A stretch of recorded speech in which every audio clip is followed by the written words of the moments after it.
واقعہ کربلا کے دوران جب حضرت امام حسین نے اپنے ساتھیوں کے ہمراہ مکے سے کوفہ کی طرف ہجرت کی تو ان کے ساتھ اہل خانہ کی کچھ بیویاں بھی شامل تھیں۔ یہ بیویاں سفر میں بھی آپ کے ساتھ رہیں اور کربلا کی زمین پر بھی انہوں نے حضرت امام حسین کا خوب ساتھ دیا۔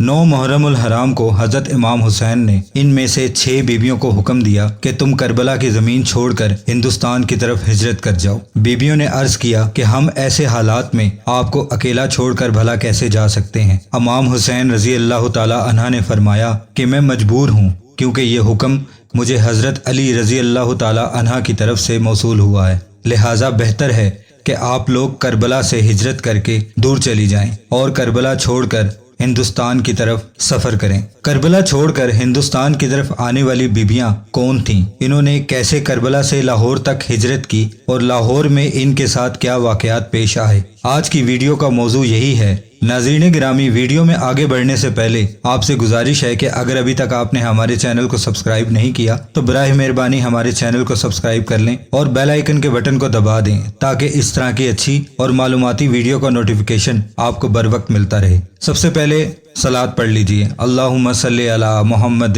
و آل محمد۔ خاتون جنت حضرت فاطمہ الزہرا رضی اللہ تعالی عنہ کے وصال کے بعد حضرت علی رضی اللہ تعالی عنہ نے ایک شادی ام بنین رضی اللہ تعالی عنہ سے کی۔ ان کے بطن سے 4 بیٹے عباس علمدار، جعفر، عبداللہ اور عثمان پیدا ہوئے، جبکہ ایک بیٹی رقیہ بھی پیدا ہوئی جن کا مزار لاہور میں بیبیاں پاک دامنہ کے نام سے مشہور ہے۔ آپ حضرت علی کی بیٹی اور حضرت مسلم بن عقیل کی زوجہ ہیں۔ ان کے ساتھ حضرت عقیل ابی ابن طالب کی 5 بیٹیاں بھی لاہور میں مدفون ہیں۔ ان 5 بیٹیوں کے نام ام ہانی، ام لقمان، ام اسما، رمالہ اور زینب ہیں۔ حضرت امام رضی اللہ تعالی عنہ کے کہنے پر ان 6 بیویوں نے کربلا سے ہندوستان کا سفر 9 محرم کو شروع کیا۔ ابھی راستے میں ہی تھیں کہ شہادت امام حسین اور ان کے ساتھیوں کی خبر پہنچی، مگر چونکہ حکم تھا اس لیے انہوں نے اپنا سفر ہندوستان کی طرف جاری رکھا۔ لاہور میں آج جہاں حضرت بی بی پاک دامنہ کا روضہ ہے، وہاں اس وقت صرف ایک ریت کا ٹیلہ ہوا کرتا تھا جس کے ارد گرد جنگل ہی جنگل تھا، اور یہ جنگل درائے راوی کے کناروں تک پھیلا ہوا تھا۔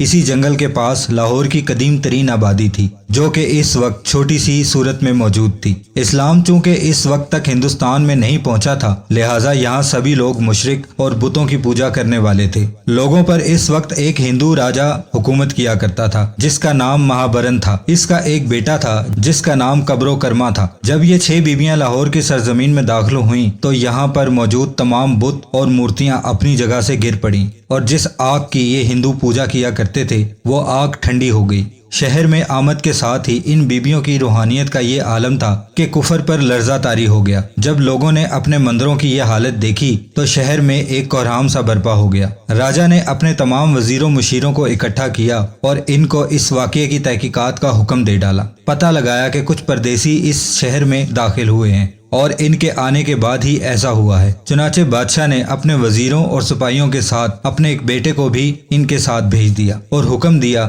کہ ان پردیسیوں کو دربار میں پیش کیا جائے۔ جب سپاہی ان کو پکڑنے گئے تو انہوں نے دیکھا کہ وہاں کچھ عورتیں ہیں جو کہ چادروں میں اپنا منہ چھپائے ہوئے ہیں۔ بیبیوں میں سے ایک نے اس راجا کے بیٹے کے ساتھ بات کی۔ انہوں نے کہا کہ ہم لوگ خدا کے بندے ہیں اور اس کے رسول صلی اللہ علیہ وآلہ وسلم کی آل سے تعلق رکھتے ہیں۔ کربلا میں ہماری جنگ ہوئی تھی اور ہم بے وطن ہو کر ہجرت کر کے یہاں پر آئے ہیں۔ راجا کے بیٹے نے جب ان کے یہ تمام حالات سنے تو اس کا دل اتنا نرم ہوا کہ وہ بیبیوں کے قدموں میں گر کر معافی مانگنے لگا اور اس سارے واقعے کی خبر بادشاہ تک پہنچا دی۔ بادشاہ یہ واقعہ سن کر کافی غضبناک ہوا۔ اس کے حکم سے ہندوؤں نے ان بیبیوں کے خلاف مہم چلانا شروع کر دی اور ان کو ہر طرح سے تنگ کرنے لگے۔ بیبیوں نے تنگ آ کر بارگاہ الہی میں دعا کی کہ اے خدا تو ہمارا پردہ رکھ لے اور ہمیں ان لوگوں سے بچا۔ پھر اس سے پہلے کہ بادشاہ کے سپاہی اور دوسرے ہندو آ کر ان بیبیوں کو گرفتار کرتے، زمین پھٹی اور پاک دامن بیبیاں زمین میں سم ہو گئیں۔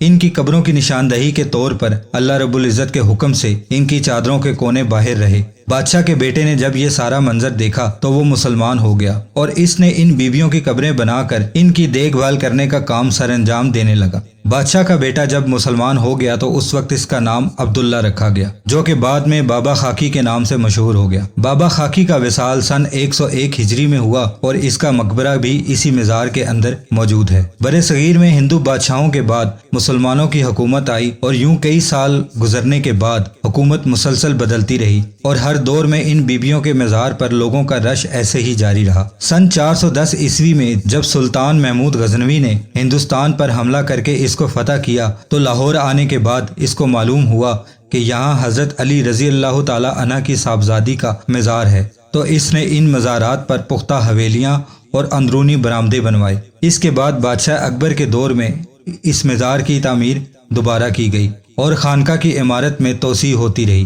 اس کے بعد مزار کے قریب موجود باقی قبروں میں اضافہ ہوتا رہا اور وقت گزرنے کے ساتھ ساتھ اس جگہ کو قبرستان بی بی صاحب کہنے لگے، جہاں پر لوگ اپنے عزیز و اقارب کو دفن کر دیا کرتے تھے۔ پاک بیبیوں کا یہ واقعہ برِ صغیر پاک و ہند میں مسلمانوں کی آمد سے واقعہ کربلا یعنی سن 61 ہجری سے لے کر قیام پاکستان یعنی سن 1947 عیسوی تک یہ مزار بی بی پاک دامن تسلیم کیا جاتا رہا، لیکن بعد میں اچانک کچھ لوگوں نے ایک من گھڑت کہانی بنا کر عوام کو شک و شبہات میں مبتلا کر دیا۔ اس بات کو چھٹلایا، تاہم آج بھی بہت سے لوگوں کا یہ ماننا ہے کہ یہاں کوئی بی بی بھی دفن نہیں ہے، جبکہ ایک بہت بڑی تعداد یہ مانتی ہے کہ یہاں پر وہی بیبیاں دفن ہیں جو کہ عرب سے ہجرت کر کے کربلا کے دوران لاہور آئی تھیں اور ہندوؤں کے ساتھ معاملات پیش آنے کے بعد اللہ تعالیٰ نے ان کو زمین میں دفن کر دیا۔ باقی اس بارے میں اصلی حقیقت کیا ہے یہ تو اللہ ہی جانتا ہے۔ امید کرتے ہیں آپ کو آج کی ویڈیو پسند آئی ہوگی۔ ویڈیو کو لائک کر دیجیے گا۔